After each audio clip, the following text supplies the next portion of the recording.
Cotonou, 21 décembre 2024. L'Institut pontifical Jean-Paul II devient l'épicentre d'un événement scientifique majeur. 2 thèses marquantes, 2 regards neufs sur la gouvernance et la diplomatie en Afrique. Sous l'œil bienveillant du professeur Julien Kofi Gbaguidi, visionnaire et pionnier du coaching scientifique, l'Afrique se redessine.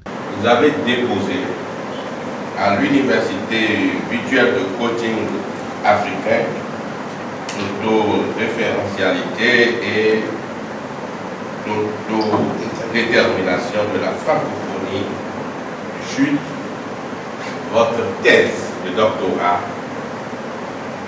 qui a pour titre Diplomatie, géopolitique et coaching des dirigeants au sein de la CEDEAO. Et cette thèse est déposée en vue de sa soutenance. Nous y sommes. Dans une salle comble, Eloge Francis Attadé explore les défis démocratiques au Bénin, appelant à une résilience afro-centrée. À ses côtés, Yessoufou Marouya met en lumière le rôle essentiel du leadership dans les crises géopolitiques de la CEDEAO. Le coaching des dirigeants peut renforcer la cohérence régionale et améliorer la gestion des tensions géopolitiques et des crises sécuritaires.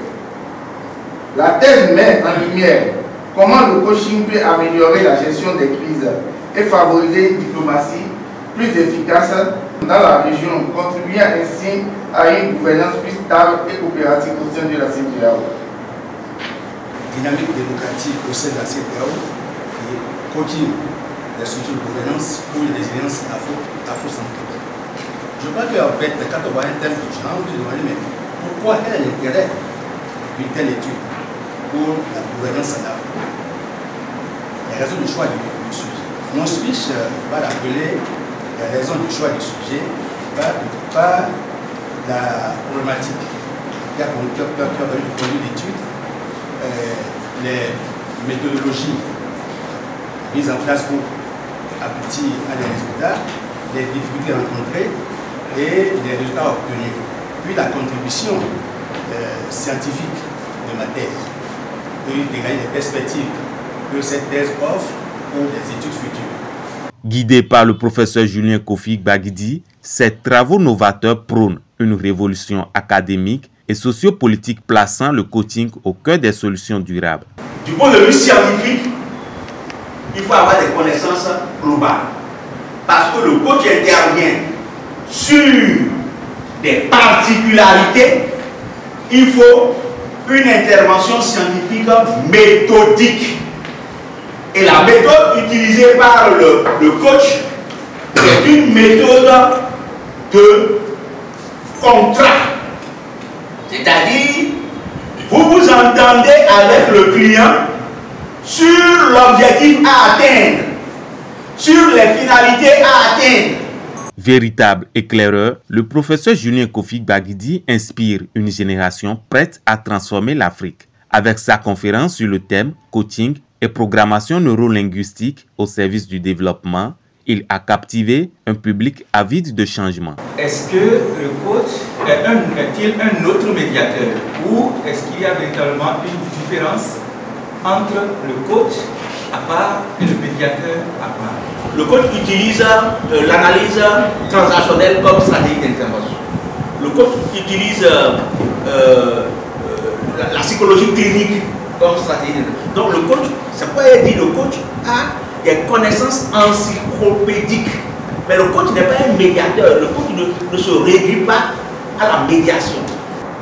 Votre thèse est jugée recevable. Et vous avez fait une très bonne soutenance. Vous êtes donc déclaré admis au grade donc, de docteur, avec la mention très honorable à l'unanimité du jury. La journée s'achève en apothéose. Une cérémonie solennelle consacre Eloge Francis Attadé et Yessoufou Marouya, désormais docteur, et distingue les lauréats d'un master en coaching. Digne du grade de master d'exercice professionnel en coaching, coach certifié degré 2. Avec des recherches solidement ancrées dans la réalité africaine, ces nouveaux docteurs incarnent l'avenir de la gouvernance et de la diplomatie en Afrique. Et derrière eux, un mentor visionnaire, Julien Kofi Gbagidi, trace la voie d'un Bénin résilient et d'une Afrique épanouie. Ainsi s'achève une journée historique marquée par l'excellence académique et la vision d'un homme qui éclaire les chemins de l'avenir. Le professeur Julien Kofi Gbagidi, pionnier et éclaireur, continue d'inspirer une génération déterminée à bâtir une Afrique forte, unie et résiliente. Avec des leaders comme lui et des chercheurs engagés comme Eloge Francis Attade et Yessoufou Maroya, le Bénin et l'Afrique tout entière s'avancent, confiants vers un développement durable, enraciné dans nos réalités et nos espoirs. La science, le savoir et la vision sont plus que jamais au service de notre renaissance.